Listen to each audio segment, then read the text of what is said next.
الرحمن الرحيم. السلام عليكم ورحمة الله وبركاته. ضوير كسر هذا المقال كان ما تحكوا سابسين محصة منه كرشة سمع على صارته متبجات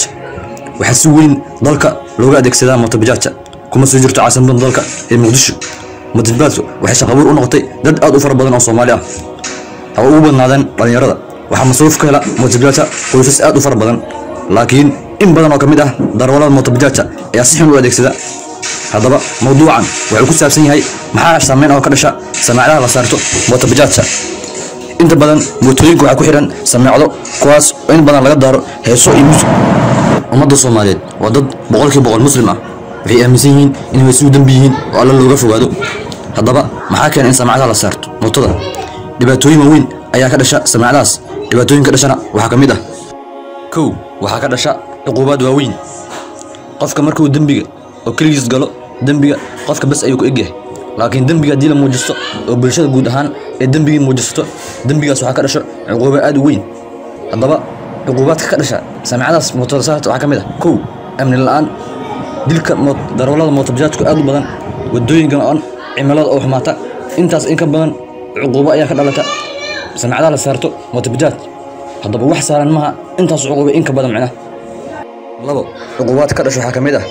in uu dambaajinayo dad aad u far badan waxaan ognahay qofka hadii kaligiis dhageysto dambiga inuu kaligiis ku kooban yahay laakiin hadii samcad lagu dhijiyo hawada lagu dhijiyo arintaas waxay keenaysaa dad aad u far badan inay dambaabaan waana musiibo aad u weyn macna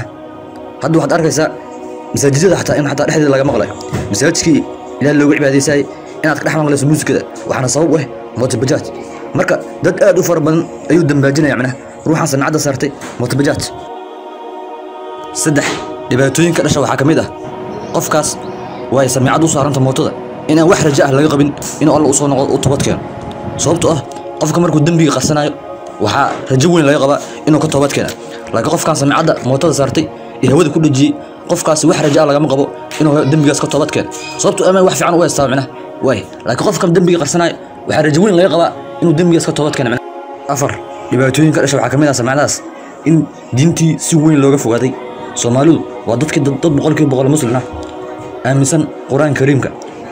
wuxuu sheegayaa in heesu dambiyiin waajibna tahay in laga fogaado haddaba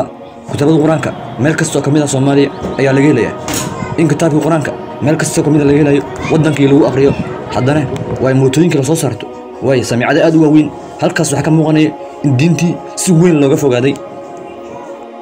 haddaba maxaa la gudboon darawalada mootobajaaj kow in Ilaahay u toobad keenaan ficilkaas ay jooga ay ku dhex jiraan ay ka dhex baxaan labo in diintooda iyo quraankooda ay bartaan si diintooda cilmi u yeeshaan saddex in ay ogaadaan dilka darawalada mootobajaajta dhaca mootobajaaj wadooyinka go'an faqriga in sababtooda tahay samaacadaas iyo hawada ku dhajiseen arrintaas inay ku bixiso in ka toobadkaan Ilaahay waxaan ugu barayaa in qof walba Ilaahay soo hanuuniyo diintana fahamsiiyo wassalaamu calaykum waraxmatullaahi wabarakaatuh